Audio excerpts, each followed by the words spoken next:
Okay dear student, मैं हूं आपका फिजिक्स टीचर डॉक्टर फैज़ आलम। आज हम लेज़र के अंदर थर्ड लेक्चर स्टडी करने जा रहे हैं, जो कि एक पर्टिकुलर काइंड ऑफ लेज़र है, helium neon laser. Previous to lectures में, फर्स्ट लेक्चर्स में मैंने लेज़र की जनरल डिस्क्रिप्शन डिफ़ाइन की थी, प्रोसेसेस डिफ़ाइन किए थे। सेकंड लेक्चर में मैंने कंप्लीट लेज़र एक्शन को एक्सप्लेन किया।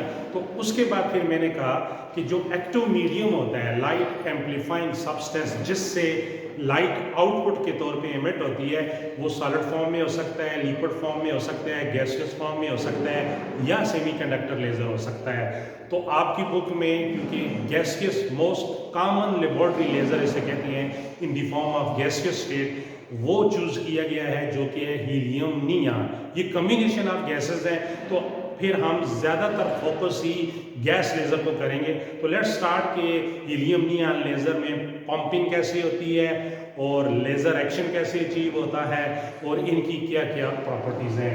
तो सबसे पहले एक्सपेरिमेंटल सेटअप ये होगा कि वही हमारे पास रेजोनेटर ट्यूब है, डिस्चार्ज ट्यूब है, जिसके इनसाइड हमने हीलियम और नियॉन गैस का मिक्सचर यूटिलाइज किया है। याद रख लें, हीलियम गैस यहाँ पर 85% ली गई है और नियॉन गैस यहाँ पर 15 to 10% ली गई है।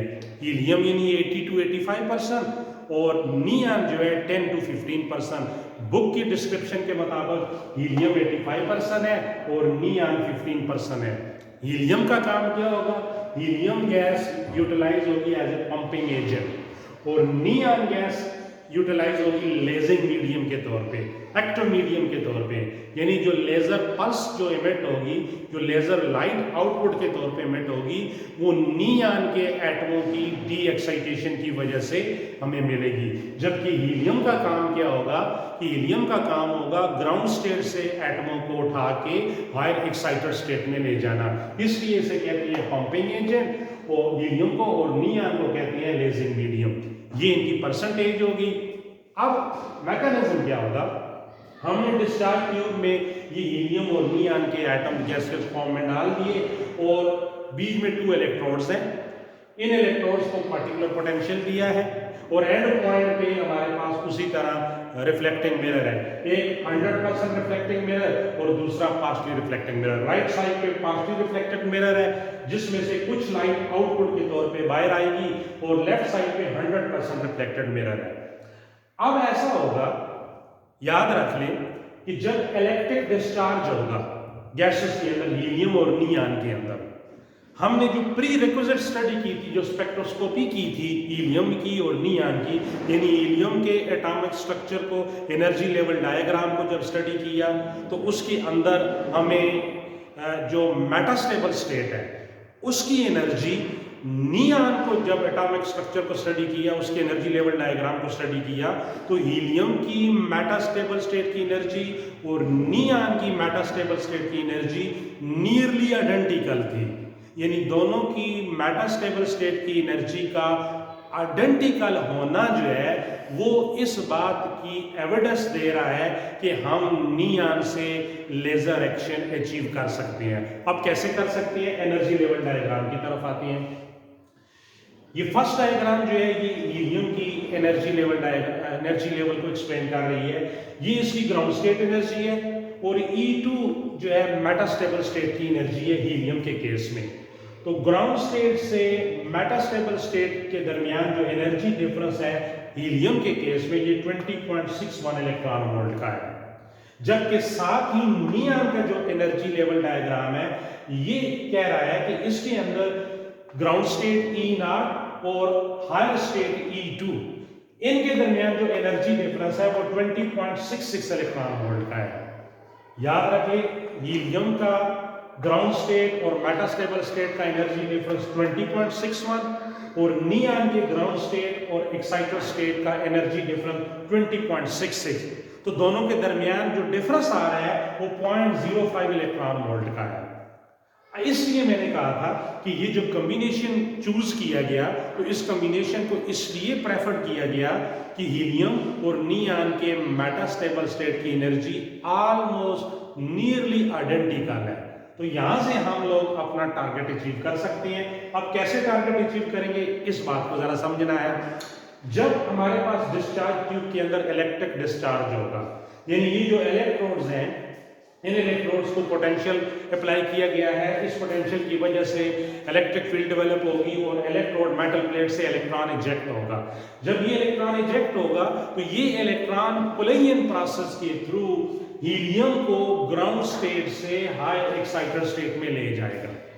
यानी इलेक्ट्रिक डिस्चार्ज के थ्रू जो इनकमिंग इलेक्ट्रॉन्स हैं वो हीलियम के इलेक्ट्रॉनों को पुलेयन के तहत ग्राउंड स्टेट से हायर एक्साइटेड स्टेट में ले गया। तो एक्साइटेशन एनर्जी कितनी है? मेटास्टेबल स्टेट की एनर्जी हीलियम की 20.61 इलेक्ट्रॉन वोल्ट है। जब तमाम के तमाम हीलियम एटम ग्राउंड स्टेट से high excited state metastable state में 20.61 इलेक्ट्रॉन वोल्ट एनर्जी एब्जॉर्ब करके पहुंच जाएंगे, तो यहां पर क्या होगा, जब ये डी एक्साइट होना चाहेंगे ड्यूरिंग डी एक्साइटेशन प्रोसेस, ये पास ही, क्योंकि देखिए इधर इस ट्यूब में देखिए मुख्तलिफ डॉट्स मैंने बनाए हुए हैं, कुछ हीलियम एटम को रिप्रेजेंट कर रहे हैं, कुछ नियॉन एटम्स को। परसेंटेज में नियॉन एटम की तादाद कम है, हीलियम की तादाद ज्यादा है। तो जब हीलियम के एटम एक्साइटेड स्टेट में होंगे और उनके पास 20.61 इलेक्ट्रॉन वोल्ट एनर्जी होगी, और जब ये डी एक्साइट होना चाहेंगे तो ये अपनी excitation energy through collision process neon को ट्रांसफर करेंगे।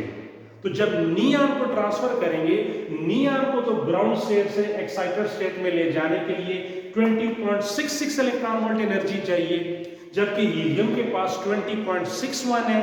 तो बीच में डिफरेंस कितना है? 0.05 इलेक्ट्रॉन वोल्ट का, क्योंकि हीलियम के एटम मूविंग स्टेट में है और मोशन की वजह से उनके पास काइनेटिक एनर्जी भी है। 20.61 इलेक्ट्रॉन वोल्ट एनर्जी तो एक्साइटेशन एनर्जी होगी, ये कुलेयन प्रोसेस में हीलियम नियॉन को ट्रांसफर करेगा। लेकिन जो रिमेनिंग डिफरेंस था 0.05 का, ये हीलियम का जो मूविंग स्टेट है, उस मूविंग स्टेट की वजह से हीलियम एटम के पास जो काइनेटिक एनर्जी है 0.05 इलेक्ट्रॉन वोल्ट काइनेटिक एनर्जी की फॉर्म में हीलियम एटम नियॉन को ट्रांसफर करेगा। तो इस तरह 20.61 प्लस 0.05 इलेक्ट्रॉन वोल्ट, ये दोनों एडअप होके 20.66 इलेक्ट्रॉन वोल्ट एनर्जी बनेगी। तो इस तरह नियॉन का एटम ग्राउंड स्टेट से हायर एक्साइटेड स्टेट अपनी मेटास्टेबल स्टेट में पहुंच जाएगा 20.66 इलेक्ट्रॉन वोल्ट एनर्जी हीलियम से लेने के बाद। इसलिए अब आपको स्टार्ट वाली बात समझ में आई होगी कि हीलियम का यहाँ पर रोल क्या है, एज ए पंपिंग एजेंट। यानी नियॉन को हमने ग्राउंड स्टेट से हायर एक्साइटेड स्टेट में लेके गए हैं थ्रू पंपिंग। कौन सी पंपिंग यहाँ हो रही है? सारे का सारा मैकेनिज्म हीलियम ट्रांसफर कर रहा है। हीलियम, इस एनर्जी को कहते हैं रेजोनेंस ट्रांसफर एनर्जी। तो रेजोनेंस ट्रांसफर एनर्जी थ्योरम भी कहते हैं। इस तरह नियॉन के एटम जो है वो ग्राउंड स्टेट से higher excited state E2 metastable state में पहुंच जाएंगे। अब नियॉन के एनर्जी लेवल डायग्राम में ग्राउंड स्टेट एनर्जी E0 और E1 जो कि लॉन्ग लिव्ड एक्साइटेड स्टेट है, क्योंकि हम उसको E2 में लेके गए हैं, तो E0 और E1 का एनर्जी डिफरेंस है 18.70 इलेक्ट्रॉन वोल्ट। जब नियॉन के एटम E2 स्टेट में 20.66 इलेक्ट्रॉन वोल्ट एनर्जी ऑब्जर्व करके हायर एक्साइटेड स्टेट में आएंगे, जो कि मेटास्टेबल स्टेट है, और इनकी यहाँ पॉपुलेशन बढ़ेगी, तो हमारे पास पॉपुलेशन इन्वर्जन वाली कंडीशन अचीव हो जाएगी।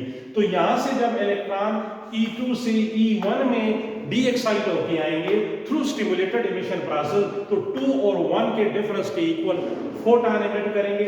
ये जो फोटॉन होगा इसकी एनर्जी कितनी होगी? E2 minus E1 20.66 minus 18.70 1.96 electron volt. ये जो 1.96 इलेक्ट्रॉन वोल्ट एनर्जी वाला फोटॉन रिलीज हुआ है, रेड कलर का विजिबल स्पेक्ट्रम में लाई करेगा, ये लेजिंग फोटॉन होगा जो कि नियॉन ने आउटपुट में हमें दिया है। इसलिए हमने नियॉन को क्या कहा था? Lazing medium. तो ये फोटॉन आगे मिरर से रिफ्लेक्ट होगा, रिफ्लेक्ट होकर वापस आएगा, E2 में मजीद नियॉन के एटमों को डी एक्साइट करेगा थ्रू स्टिमुलेटेड इमिशन। तो इस तरह आपके पास एक और फोटॉन आ जाएगा। तो ये फोटॉन की एम्प्लीफिकेशन इस तरह होती रहेगी और आउटपुट में आपको लेजर लाइट मिलेगी। तो इसकी वेवलेंथ क्या है, इसको हम यहाँ पे निकालते हैं, कैलकुलेट करते हैं कि ये वेवलेंथ कैसे निकाली गई है। तो देखिए जो एनर्जी डिफरेंस बन रहा है नियॉन का, E2 minus E1 20.66 minus 18.70 1.96 electron volt. ये एनर्जी आ गई जो फोटॉन लेजर फोटॉन आउटपुट के तौर पे हमें मिला है। अब हम इलेक्ट्रॉन वोल्ट को जूल में कन्वर्ट करते हैं। 1 इलेक्ट्रॉन वोल्ट इक्वल है 1.6 10 पावर माइनस 19 जूल के। तो इस एनर्जी के साथ इलेक्ट्रॉन वोल्ट की यूनिट को आप कन्वर्ट करें जूल में, तो 1.96 multiply by 1.6 10 power minus 19 joule, तो आपके पास आंसर आएगा 3.14 10 पावर माइनस 19 जूल। तो ये एनर्जी उस फोटॉन की इन टर्म्स ऑफ जूल आ गई। अब यहाँ पर प्लांक्स रेडिएशन लॉ से मैक्स प्लांक का कांस्टेंट यूटिलाइज करें, E is equal to HF। हमें वेवलेंथ चाहिए, तो most famous wave velocity equation C equal to F lambda. तो यहाँ से F की वैल्यू निकालें C बाई लैम्डा। तो इक्वेशन 1 में F की जगह C बाई लैम्डा इंट्रोड्यूस कर दें, तो एनर्जी आ जाएगी E equal to HC by lambda. अब लैम्डा को E के साथ ले जाएं और E को HC के नीचे डिवाइड कर लें, तो वेवलेंथ लैम्डा आ जाएगी HC डिवाइडेड बाई E।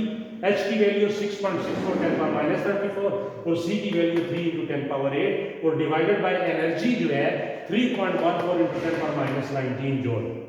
ये सारी कैलकुलेशन करें, इस HC डिवाइडेड बाय E की रेशो को सॉल्व करें, तो हमारे पास वेवलेंथ आती है 6.34 into 10 पावर माइनस 7 मीटर। इसको अगर आप रीएडजस्ट करें 10 पर माइनस 7 को दो फिगर आगे ले आए तो 633.4 नैनोमीटर।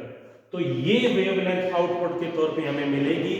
वो जो लेजिंग फोटॉन इमिट हुआ था उसकी वेवलेंथ 633 नैनोमीटर। ये ऑलमोस्ट कंपेरेबल है रेड कलर की लाइट के। तो इस तरह हीलियम नियॉन लेजर ने हमें जो आउटपुट में लाइट दी, जो लेजिंग फोटॉन दिया, वो विजिबल स्पेक्ट्रम में रेड कलर की वेवलेंथ के कंपेरेबल था। तो इस तरह रेड लेजर जो है ना वो आउटपुट के तौर पे हमें मिल रहा है। तो ये हमारी एग्जांपल थी हीलियम नियॉन लेजर। उम्मीद है आपको समझ आ गई होगी। अगर कोई कंफ्यूजन रहती है, कोई क्वेश्चन है, तो कमेंट्स बॉक्स में आप लोग पूछ सकते हैं। जाते जाते एक रिक्वेस्ट ये है कि लेक्चर सुनने के बाद आप चैनल को ज़रूर सब्सक्राइब किया करें, ताकि आपको इस तरह की अच्छी से अच्छी क्वालिटी फिजिक्स जो है वो सुनने में मिले और ये चैनल जो है वो बूस्ट होता रहे। सी यू अगेन।